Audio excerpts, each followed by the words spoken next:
अति सत्कारयोग कौम दे रहबर गरीबां दे मसीहा चिश्ती साबरी सरकार संत बाबा ब्रह्मदास जी की जीवनी बारे आप जी के सामने कुछ इतिहासक तत्थ पेश करन जा रहा हाँ।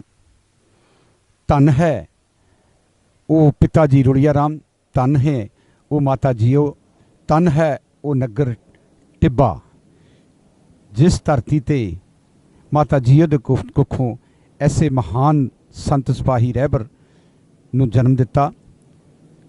लगभग उन्हां दी जीवनी जन्म का तरीक तो कोई मुकर्रर नहीं है। 1861 ईस्वी के आस पास उन्हां दा जन्म होया। उस तो बाद बचपन में ही बड़े उन्होंने कौतिक दिखाए। हुसैने गुजर दियाँ बकरियां नूं जिंदा किया और उस तो बाद फिर अपने बड़ी मेहनत नाल टिब्बे पिंड विच रह के खेती की। थोड़ी देर गृहस्थ जीवन में भी पे पर उन्होंने गृहस्थ जीवन अच्छा नहीं लगा। 1914 के आस पास वो आज़ाद हिंद फौज में भर्ती हो गए। आज़ाद हिंद फौज की ड्यूटी में उन्होंने 15-20 देशों का दौरा किया, पर फिर भी एक दरवेश ने उन्होंने इशारा किया कि पंजाब में जाके अपनी कौम की सेवा करो। सरकार बाबा ब्रह्मदास जी फौज विचों ना कटवा के पंजाब में आ गए। फिर उस रहबर की तलाश में कौम की सेवा करने की तलाश में रुझे रहे, पर वो कामल मुर्शद की तलाश में कई साल बीत गए। एक दिन आप भगती वास्ते जंगलों में जा रहे सन, उत्थे उस दरवेशी मुर्शद की उन्होंने झरोखा मिलिया। नीर तहसील फलौर विखे आप उन्हों की खिदमत में आ गए। 12 साल कुछ साल पिंड नीर विखे, कुछ साल पाकिस्तान 253 ਚੱਕ थोथड़ पाकिस्तान में सरकार ने उन्होंने खिदमत की। बहुत मेहनत के नाल पाथी का सराहना रह के दिन रात एक करके मुर्शद की सेवा की। एक रात मुर्शद ख्वाजा मौली शाह जी बीमार हो गए। गोजर हस्पताल में उन्होंने दाखिल कराया। सरकार नूं उन्होंने खिलाफत देने का वक्त आ गया।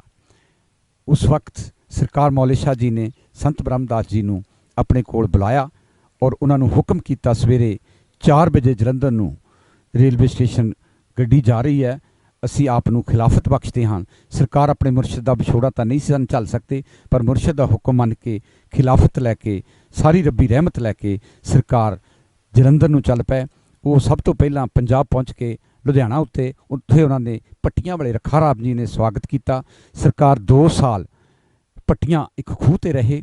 2 साल तो बाद सरकार 4 तो 5 साल पिंड रुड़की तहसील फलौर रहे, बड़ी दुनिया की सेवा की। उस तो बाद सरकार 4 साल भोले की हवेली नीमा मठड्डा रहे।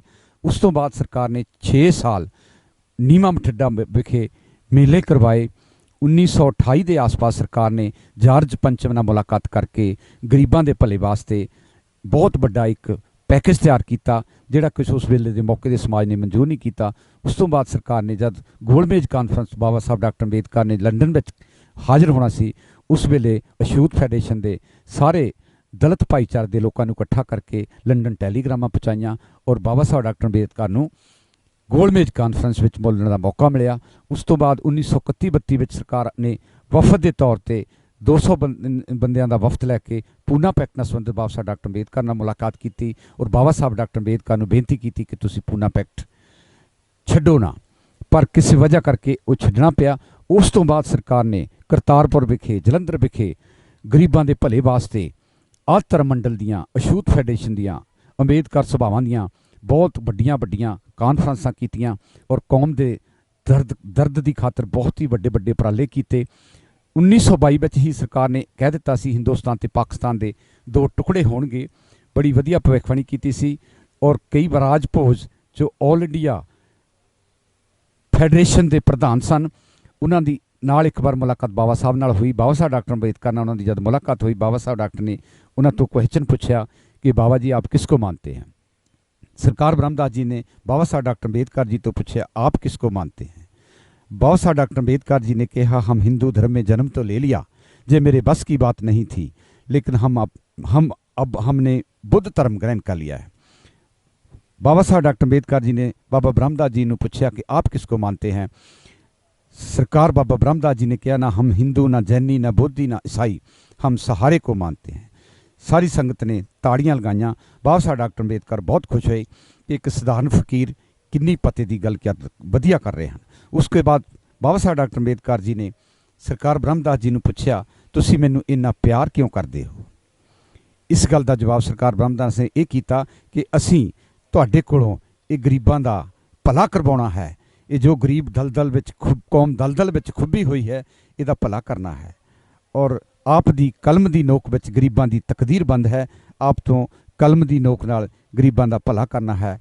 ये ही बाबा साहब डॉक्टर की कलम ने साडे IAS बनाए, PCS बनाए, मैनेजर बनाए, इंजीनियर बनाए, बड़ियां बड़ियां पोस्टां ते साडी कौम दा जो आर्थिकता नूं जो भी वधिया कीता, वो बाबा साहब डॉक्टर अंबेडकर की देन है, उसकी कलम की देन है।